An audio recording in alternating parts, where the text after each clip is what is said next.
Hello, everybody. Hope you're having a great day. And yeah, just I wanted to do another video here before I take off to do a little camping. It's one that I've wanted to do for quite some time, um, and my interest, as usual, peaked or was sparked by a series of conversations we were having in my parent leadership group regarding, um, I guess you could say, adversity. So, everybody who I see is is experiencing some sort of struggle, some feeling of being stuck, wrestling with something, or have experienced some sort of what we might call adversity in life. It could be, or often is, trauma of some sorts, disappointments, what have you, whether it be, in one's own family of origin, in upbringing, or it could have been in a marriage. It could have been as a parent, just in terms of not getting the results that one is looking for as a parent. So that can all become distressful. And so one of the things that we were doing is, as usual in the parent leadership group, was having some refreshing discussions. And as part of that, I introduced a story, which I often like to do. But the story is an old story, a story that you've heard. And I'm not going to give all the detail to it, or I'm not going to read the story from the sheet. So I'm just going to summarize the story, which, again, you're already familiar with. Sorry, my computer glitched out there for a sec. And the story, again, is about the caterpillar. I don't know what the actual title is, but I call it the caterpillar story. And the story is of a caterpillar making its metamorphosis, if you will, into a butterfly.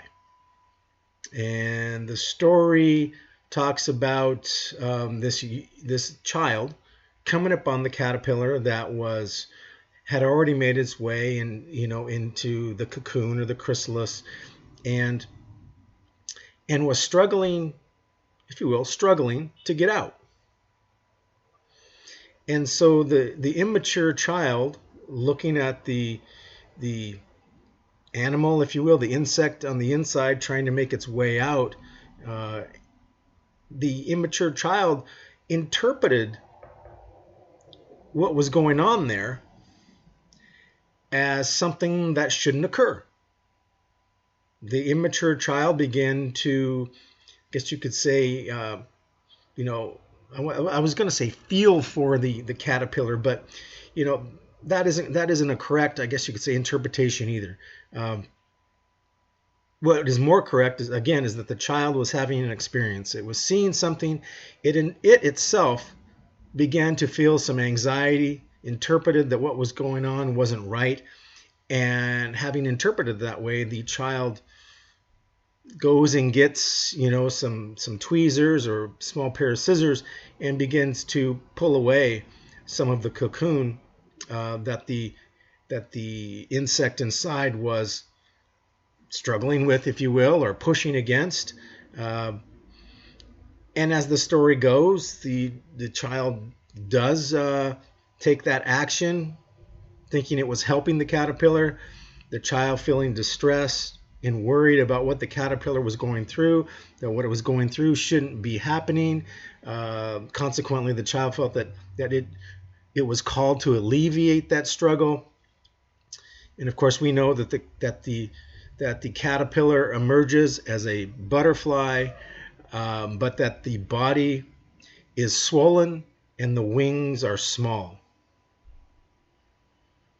And it remained in that state.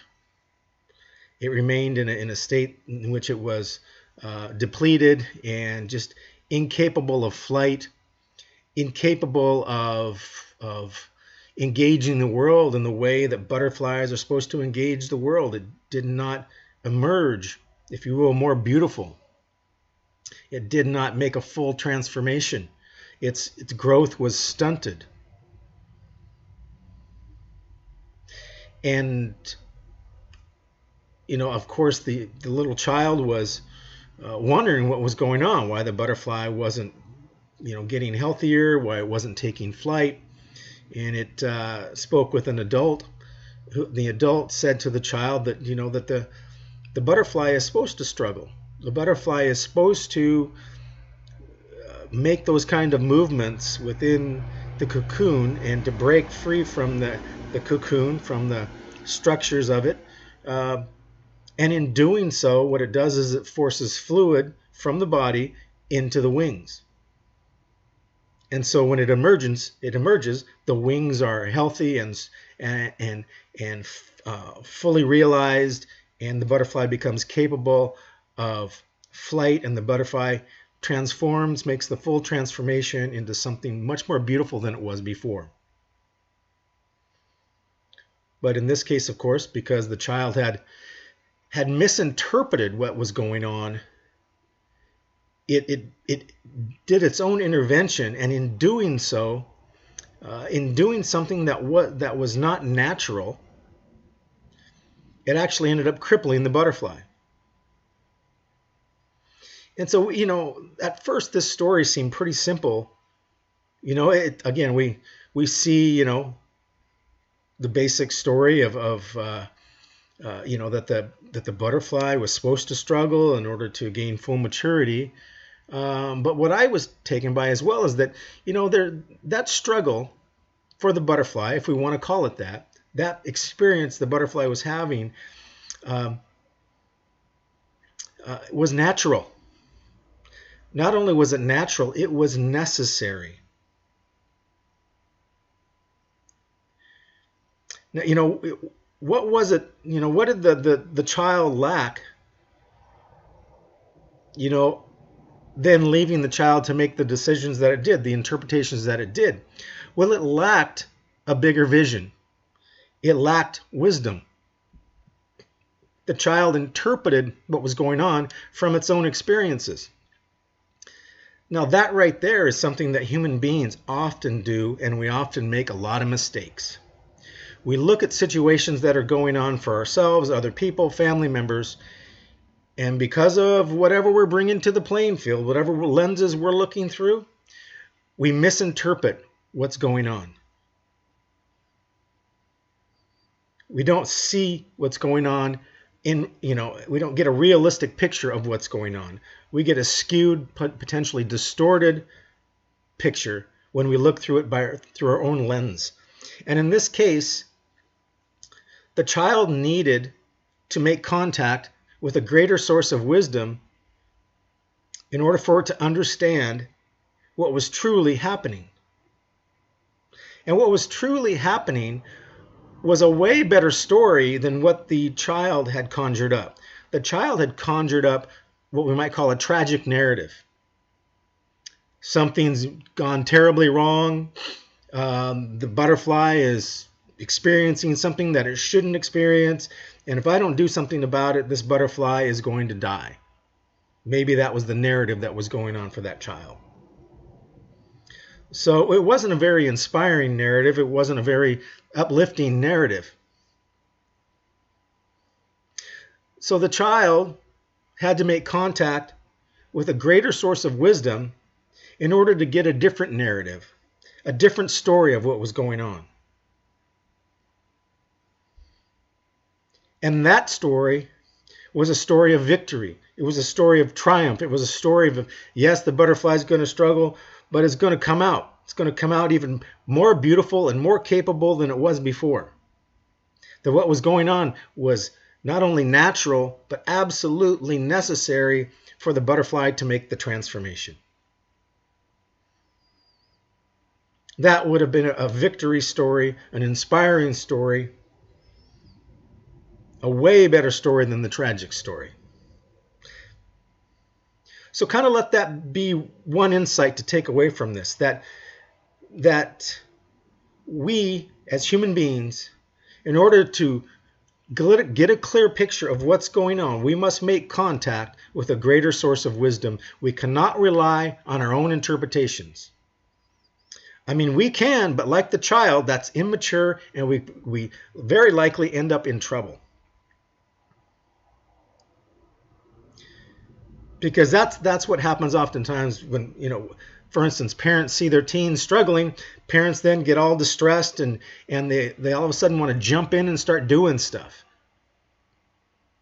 They want to start getting control, rather than seeing that their teen or the child needs to experience something adversarial. They need some adversity in order for them to make that transformation into something more powerful, something more beautiful. So yes, we need to connect. We need a connection with something greater, something more inspiring, greater source of wisdom. See, when we lose that connection, this is another thing to notice in the story. When we lose that connection with something greater than ourselves, something able to offer more wisdom than what we've got, we tend to default into a tragic story. We tend to come up with solutions that may be immature, and we end up creating, if you will, our own demise. We end up making a mess of things when it didn't have to be that way. It's interesting, most parents and most of us as human beings, we do understand the basics of this. I mean, parents more or less understand that, and we as individuals know that it's important for us to work for what we have, for instance. That if we just give children things and, if you will, spoil them, it's crippling to them. It's much like the butterfly emerging from the cocoon prematurely or what have you, and that individual is crippled. They may have the outer appearance of being an adult, or being in an adult body, like a teenager or young adult, but they're crippled in what would allow them to fly, which is their spirit, which is their character, which is their ability to be men and women of integrity, to keep their word, to have that inner resiliency. It seems over the last decade or so, we've really been seeing more and more in the news this epidemic, if you will, of the lack of resiliency in human beings. And with it, we're seeing this inflated sense of entitlement and indulgence and specialness. Everybody fighting for their rights. Everybody wants to be seen as special. Everybody, seems to not want to work for what they're getting. That there's this sense of entitlement. And that's what happens when we disconnect from that greater source of wisdom. We fall down, if you will, into this immature state of wanting everything given to us. That's the core of the infantile psyche, right? Narcissistic, egocentric, grandiose.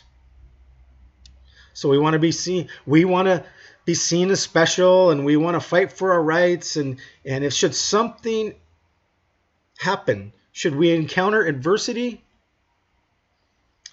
people crumble. Fight, flight, or freeze, right? So we've got people out there right now who are fighting. They hit adversity and they start to fight. They start to become belligerent and angry and cruel. We're seeing that. And we, fight, flight, and we got people who are running away because they can't take the tension that's created in that adversarial experience. Or people just freeze up.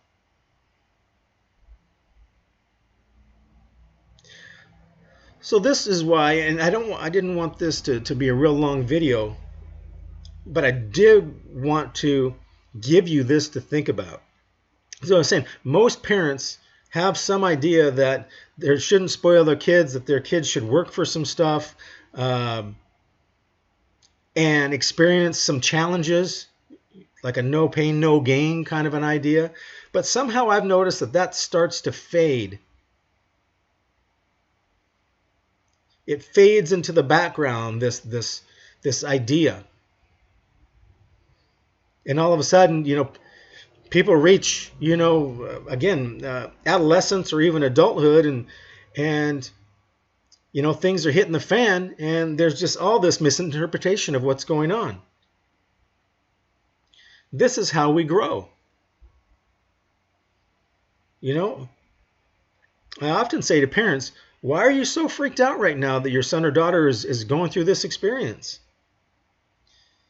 You know that challenges and facing adversarial situations and adversity and struggles, that's important for character to be built. That's necessary for character to be built. So why are you so opposed to it? Why do you want to jump in every time your son or daughter struggles with something at school or struggles with homework or, has their own personal struggles and emotional struggles? And, why do you become so distressed like the immature child in the story? What's gone on for you, parent, that you've disconnected from that greater wisdom, from that vision that would help you personally become more resilient? Help you personally become truly what you want to become for your kids, which is to be a source of strength, to be a source of inspiration and hope. Isn't that what we need when we hit adverse situations? I mean, if you're like me, you've been through plenty. You've been through plenty of struggles and challenges, and you've looked back on them and realized that there was so much being offered to you, and there's so much that you gained from going through that struggle. Now, here's the other thing. We don't need to create struggles for one another. The struggle that the caterpillar was experiencing was natural. It was life. Life will give us enough struggles. What we want to be for each other, folks, is sources of hope, inspiration, encouragement. It's kind of like hold the vision, man, because it does get tempting when you're in the midst of the struggle, in the midst of the trial, to start freaking out, right? You think something's wrong, you think somebody's got it out for you, you're starting to make it personal. So yeah, there are all these temptations, what we'll call indulgences there. We start reaching for instant gratification, whether that be drugs or alcohol or blaming other people or making excuses. All these things are just little, crutches that people use to not have to feel what's really going on, to not have to face the reality.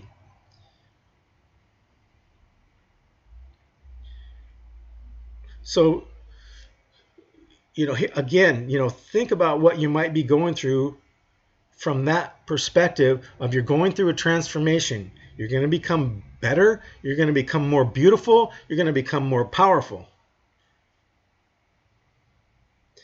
Now, if that's a difficult vision to hang on to, then what I suggest is starting to take care of yourself in a way that introduces more of that wisdom into your life. I mean, that's why people attend the parent leadership group for years on a weekly basis, so they can experience a continued exposure to uplifting wisdom teachings. That's what I had said earlier, is that as human beings, we need to find sources of wisdom and to proactively pursue them and spend time in their presence and study them. That's how we stay uplifted. That's how we stay resilient. That's how we grow. And for us as parents, we've got to be able to offer this vision to our kids and to other people. That's what it means to be mature. That's what it means to if you will, to be grown up. That's what it means to raise up our kids. We don't do it physically. We do it, if you will, spiritually. We speak into the best of who they are. We see through, if you will, what appears to be a struggle, and we see victory. We see character being built. We see immaturities dissolving and dissipating. You know, really, many times that's what the struggle is. I mean, we're hanging on to stuff, and life says, hey, it's time to let go. You know, one of the points, and I'll end it here as something to think about, is that, you know, one of the things we brought up in the story was that, you know, what is it? You know, the caterpillar had its own chrysalis, its own cocoon, whatever those walls were made out of that became rigid, you know, and that encased the caterpillar. Well, of course, we as human beings don't have that, you know, like the caterpillar does. However, we do encase ourselves in something, and we struggle with it.